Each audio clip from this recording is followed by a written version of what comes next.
As mentioned in the introduction, one common therapy modality, often used to increase distress tolerance, is acceptance and commitment therapy, also known as ACT. ACT was originally developed by psychologist Stephen Hayes in the 1980s and 90s. The goal of ACT is to increase psychological flexibility. There are 6 principles to acceptance and commitment therapy: contact with the present moment, diffusion, acceptance, self as context, values, and committed action.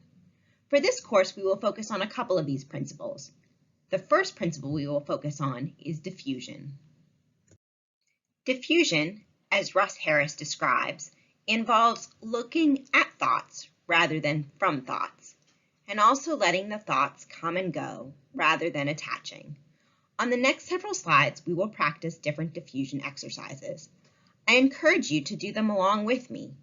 Note the ones that are helpful and adapt them as needed. The first exercise we have is called I am having the thought that. The goal of this exercise is to separate and see our thoughts rather than being in the thought. The example is as follows. It's 11:20 p.m. I'm a trauma surgeon and I've just been called to remove the bullet from the chest of an unarmed black man after he was in a fight with a white man. I don't know anything more, and I try not to jump to conclusions, but I am furious. Using skills, I can say, I am having the thought that there is too much violence in the world. I'm having the thought that I can't handle this anymore. It is a thought.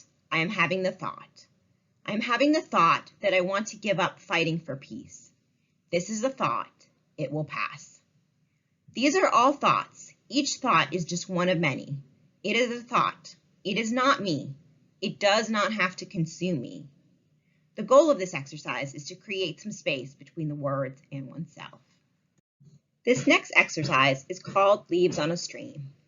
Our example, a 10-year-old child has come to the ER with a gunshot wound to the head. In report, I hear that it was a drive-by shooting and that the shooter has not been caught. Thoughts and feelings are racing through me. Using the skill, I say, this could have been my child. I see the thought as a leaf floating down the stream. The stream is choppy, moving quickly. The leaf is autumn red and feather-shaped. Is my child okay? I see the thought and worry as a leaf floating down the stream. The leaf is yellow and also feather-shaped. Why did this have to happen? I feel so powerless.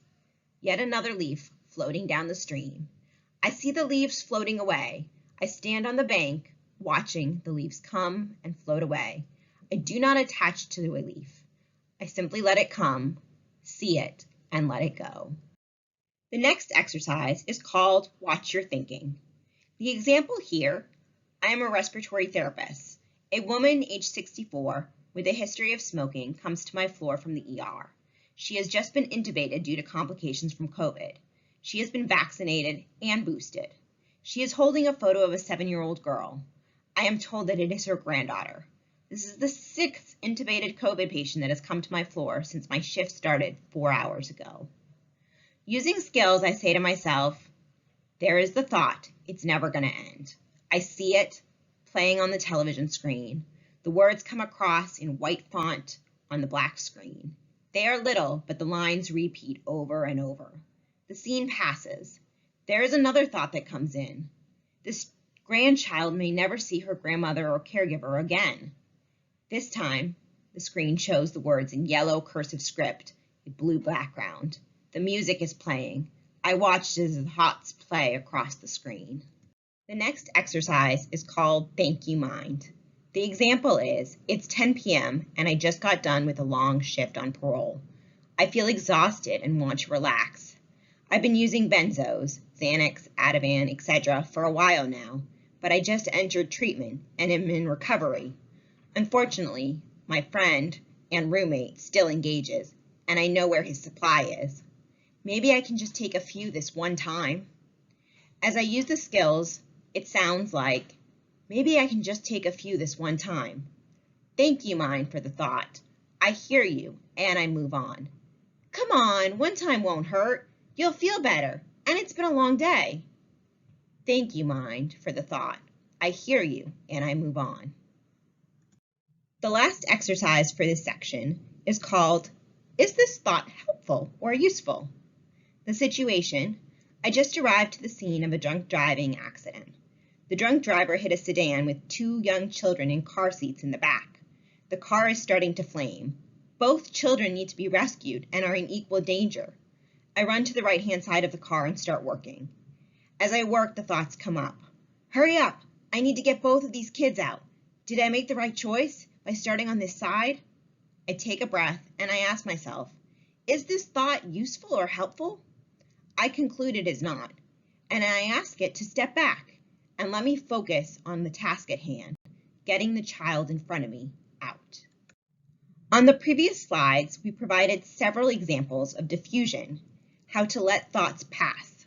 These exercises are great and work for many, but they may not work for you. For some, the idea of acceptance is more helpful. On the next several slides, we will cover exercises of acceptance. We will use some of the previous examples in our future slides. The first exercise we will cover is called expansion. This exercise, in its simplest form, involves 4 steps. The first step is observation.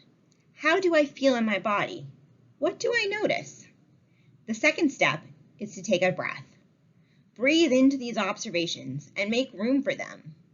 As I breathe in, I make room for these observations. I expand the space inside of me. I allow the thoughts and feelings to be there. For example, in the case of the trauma surgeon, an unarmed Black man, I am feeling overwhelmed, maybe furious, angry, upset. Using the exercise, I observe these feelings in my body. Maybe I feel and observe my fists clench, my shoulders hunched, tension in my arms and back. I feel the fury, the overwhelm, the upset, and I take a deep breath. I breathe in, making space for these feelings, both physically and emotionally inside of me. I see and feel them inside of me and make space. They do not have to overwhelm me. There is space for them all. As I create space with my breath, I do not push these feelings away, but allow them to be there, to be felt and experienced in acceptance and love in a non-judgmental way. Just there, just present. This next exercise is called Demons on a Boat. This was developed by Russ Harris, and there is an excellent description of the exercise available online on the Blackpool Teaching Hospitals National Health Service Foundation Trust of UK. We have provided the link on the slide. This exercise describes oneself on a boat far off in the ocean. Below deck, there are demons. These demons are the thoughts and feelings one tries to avoid. As long as one stays out aimlessly wandering the ocean, the demons are quiet and do not come up to deck. But as soon as one directs the boat to shore, the direction of your values, the demons roar and fight and threaten you. The thing is, as loud as they scream, they really cannot hurt you physically. And if one works up the courage to turn the boat to shore, they will be loud, but they will eventually quiet down as you move in the direction of your true values. So how does this work in practice? Going back to the ER doctor and the 10-year-old child with a gunshot wound to the head from the drive-by shooter, the thoughts and feelings may be swarming around the doctor. Maybe if it wasn't 2022 after 2 years of COVID and continuous gun violence in the ER, the doctor may not feel as overwhelmed and depleted. But it is 2022, and the ER scene seems to keep repeating itself. And the thoughts swarm, just like the demons. This could have been my child. Is my child okay? I need to call my wife. I can't handle this anymore. My heart breaks for the child in front of me, his family, all children.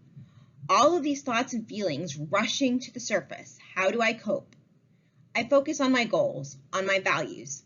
I became a doctor for a reason. The kid in front of me needs my professional skills right now. He is my priority. Saving him is my chore. All of these thoughts and anxieties and worries can be there, but the focus is the child in front of me. These thoughts and feelings may scare and overwhelm me, but they cannot hurt me. The next exercise is called the struggle switch. As you will see on the screen, there is a picture of a dial. The goal of this exercise is to lower the intensity of the struggle or fight. In lowering the intensity of the fight, we reduce suffering. Pain will be there, but if we stop fighting, stop resisting it so much, the suffering will go down. As an example, we can return back to our respiratory therapist who is on her 6th COVID patient intubation in 4 hours. She can choose to fight the situation, getting increasingly aggravated, upset, and worked up, or she can choose to accept the situation. Accepting the situation does not mean a lack of anger and frustration, but it means choosing to accept the anger and frustration at face value, maybe at a level 4, rather than spiraling into increasing anger and escalating the distress to a level 8 or 9. Again, like expansion, making space, but not letting it overwhelm oneself. The last two concepts within acceptance that I would like to mention are compassion and normalization. In Russ Harris's Act Made Simple book, he discusses holding your feelings with love and compassion as if they were a crying child. So going back to the ER doctor and the 10-year-old child with a gunshot wound, the doctor can choose to have compassion for him or herself. He can realize that this is triggering and difficult for me. Yes, I'm worried about my little boy at home, and I can hold myself in love and compassion as I sit with these thoughts and feelings. The other concept, normalization, is as it sounds, normalizing the experience, realizing we are human and that what we feel is common to humanity.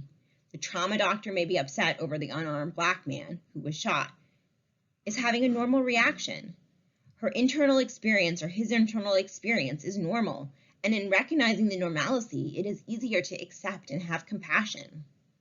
Finally, a component of normalization is realizing that there is a gap between what we want and what we've got. Normalizing and accepting this can reduce suffering and distress. This concludes our module on acceptance and commitment therapy and distress tolerance. As you can see, we have covered a number of exercises broken down into diffusion and acceptance. I encourage you to try them out on your own and see what fits best for you, and practice incorporating them into your daily life.